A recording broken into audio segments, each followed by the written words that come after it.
Dengarkan detik-detik hari wafat Siti Khadijah. Orang yang cuman ada Rasulullah di hatinya.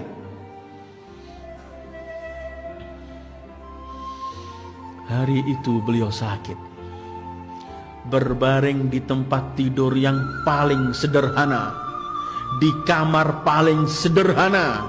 Tapi kamar itu dan rumah itu adalah tempat naik turunnya para malaikat.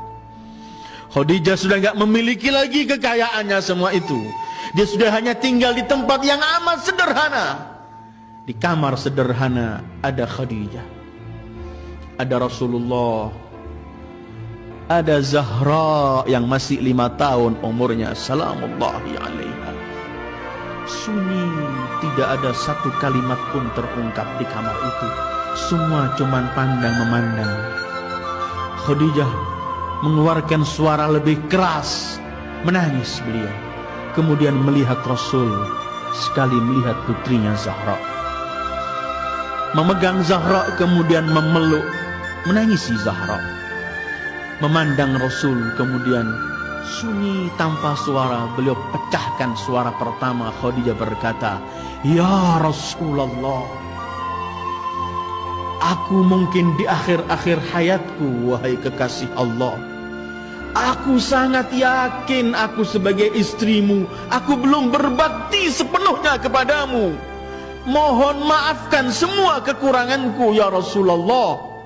Rasulullah mendengar suara ini, beliau teriak, "Hasyaki, hasya, tidak wahai Khadijah. Kamu yang menghabiskan hartamu untuk perjuanganku. Kamu orang yang paling dekat kepadaku, setiap sekian orang kerabatku lari. Kamu yang paling berjuang Khadijah, jangan kamu katakan begitu."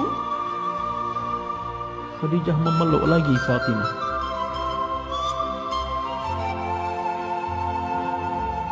"Fatimah, ajalku telah tiba. Yang paling kutakuti wahai Fatimah adalah siksaan liang kubur. Fatimah, sampaikan pada ayahmu, aku ingin minta sesuatu tapi aku malu, takut aku kurang ajar pada ayahmu. Bisakah aku ungkapkan langsung kepadamu supaya ayahmu enggak mendengar?" Fatimah menangis memeluk ibunya, kemudian pergi ke ayahnya. "Ayahku, ibuku ingin mengungkapkan sesuatu tapi tidak mampu di hadapanmu." Kata Rasulullah, "Biar ia sampaikan kepadamu, aku tunggu di luar pintu." Sayyidil Wujud keluar depan pintu sallallahu alaihi wasallam. Fatimah dipeluk erat oleh Khadijah. "Putriku Fatimah, aku takut. Inilah akhir hidupku di dunia yang fana. Aku sangat takut dengan liang kubur. Hei putriku, aku ingin minta serban ayahmu yang biasa dipakai untuk menerima wahyu agar menjadi kafanku. Tapi aku tidak berani, mohon, aku takut kurang ajar depan Rasulullah." Fatimah memeluk ibunya, kemudian keluar Khadijah yang menghabiskan seluruh hartanya untuk Rasulullah, menganggap belum berbuat sesuatu untuk Rasulullah dan mau minta serban saja kepada Rasulullah. Dia takut. Bukan artinya takut karena Rasul membentak, karena Rasul begitu, tidak. Fatimah keluar menyampaikan kepada ayahnya. Ayahnya kemudian datang, melepas serbannya, kemudian berkata, "Berkabar gembiralah engkau Khadijah. Berkali-kali Jibril menyampaikan salam Allah untukmu dan telah mempersiapkan istanamu di surga." Dalam riwayat bahkan saat itu Jibril datang dengan kafan, dengan 5 kafan yang pernah saya sampaikan ketika kita membicarakan Imam Husain. Salah satu kafan itu untuk Khadijah. Kemudian Jibril berkata, "Sampaikan salam dari Allah kepada Khadijah, biar ia kembali kepada Allah dengan kafan dari Allah." Dan kemudian diberi kafan serban Rasulullah sallallahu alaihi wasallam. Asma binti Umais datang, melihat Siti Khadijah menangis. Beliau berkata, "Istri Rasul, kenapa engkau menangis? Bukankah engkau istri Rasul? Pasti kedudukanmu tinggi di sisi Allah, pasti surga menantimu." Kata Khadijah, "Aku yakin, tapi aku melihat anak gadis ini masih kecil wahai Asma. Asma, wanita Gadis itu ketika dikawinkan, di hari pertamanya dia nggak mampu melakukan sesuatu di rumah suaminya. Dia memerlukan pendamping ibunya untuk menyampaikan sesuatu kepadanya. Aduhai, kesiannya Zahra di hari perkawinannya sudah tidak lagi menyaksikan aku. Asma kemudian bersumpah, demi Allah wahai Khadijah, aku akan mendampingi putrimu sampai akhir. Wa sadaqat Asma, dan memang Asma begitu akhirnya.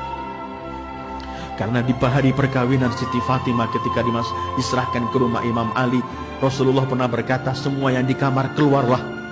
Rasulullah kemudian memegang tangan Imam Ali dan Fatimah, kemudian menyampaikan doa. Ketika Rasul menoleh, Rasul di pojok melihat ada baju hitam, ada seseorang. Rasul teriak, siapakah engkau?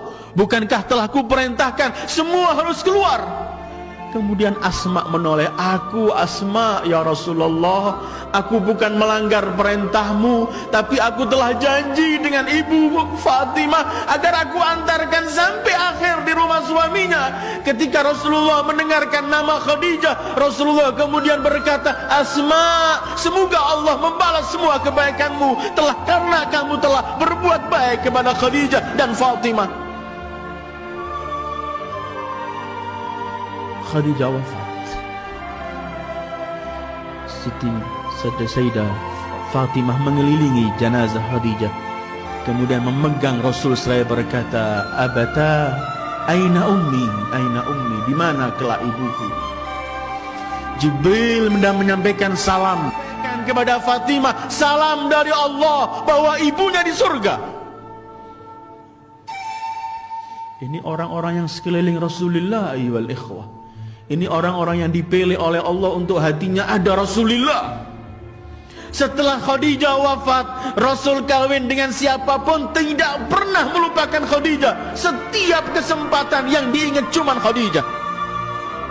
Dalam Bukhari pernah meriwayatkan, Aisyah pernah berkata, aku tidak pernah cemburu dengan istri Rasul seperti cemburuku dengan Khadijah. Padahal aku tidak pernah melihatnya, karena ia telah wafat jauh sebelum Rasul mengawini aku. Tapi karena apa? Karena seringnya aku mendengar Rasul memuji Khadijah. Kalau menyembelih kambing untuk dibagikan, Rasul berkata, berikan dulu pada kawan-kawan Khadijah. Kadang-kadang datang seorang wanita tua, Rasulullah mengamparkan serbanya, disuruh duduk, ditanyai keadaannya, sampai Aisyah berkata, siapa Ajuz, seorang wanita tua yang kamu hormati? Kata Rasulullah, Aisyah, ia adalah Shadiqatu Khadijah, fa inna husnal ahdi minal iman. Ini kawannya Khadijah. Tidak pernah Rasul melupakan Siti Khadijah. Wafat Khadijah, Rasul masuk ke Lahad, dikubur di Ma'la di Hajun sana, dikubur dengan Abu Talib, dengan Abdul Muttalib, dengan Abdu Manaf bareng di Ma'la, dan ada kubahnya. Semua orang berziarah ke tempat itu. Tetapi tahun 1924 Masehi atau 1343 Hijriah, kubah Siti Khadijah dengan Abu Talib dihancurkan rata oleh tanah oleh Wahabiyin saat itu. Seperti tempat-tempat yang lain. Inilah Khadijah dan perjalanannya dengan Rasulullah sallallahu alaihi wasallam. Ketika beliau mencintai Rasulullah, beliau yakin beliau tidak pernah melakukan sesuatu pada Rasulullah, karena selalu beliau menganggap kurang dan tidak pernah melakukan sesuatu. Karena Rasulullah agung, mulia baginya, karena itu kemudian beliau melihat dirinya sedikit dan tidak pernah melakukan sesuatu. Ayyuhal ikhwah, inilah sekelumit mengenai Siti Khadijatul Kubra At-Tahirah. Mudah-mudahan kelak kita mampu menatap dan melihat wajah beliau ketika beliau bersama Rasulullah sallallahu alaihi wasallam. Beliau adalah Ibu Zahra, beliau adalah Ibu Fatimah. Mudah-mudahan Allah memperkenankan kita untuk mencintai Rasul, mencintai Khadijah, mencintai Zahra, dan kemudian kita kelak wafat membawa cinta itu, dan kelak di akhir hati kiamat kita memandang wajah mereka dan memperoleh syafaat dari mereka. wa sallallahu ala khairi khalqihi Muhammad wa alihi ajma'in. Wassalamu alaikum warahmatullahi wabarakatuh.